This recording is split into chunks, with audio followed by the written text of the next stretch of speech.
أما خلال يوم الغد فالأجواء تبقى صافية على الواجهة الغربية. بعض الأمطار على المناطق الوسطى تكون غزيرة على المناطق الشرقية على شكل زخات إن شاء الله ستخص السواحل كذلك المرتفعات.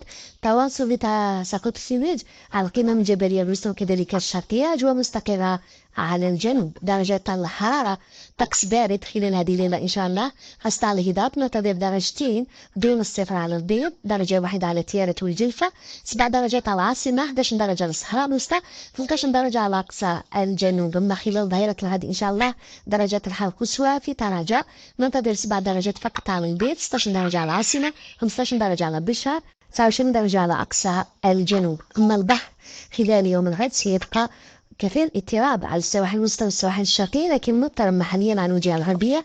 رياح قوية شرقا تصل لغاية 50 كيلومتر في الساعة. شباب الشمس على مستوى العاصمة سيتم بحول الله في تمام 5:33 دقيقة. في أمان الله.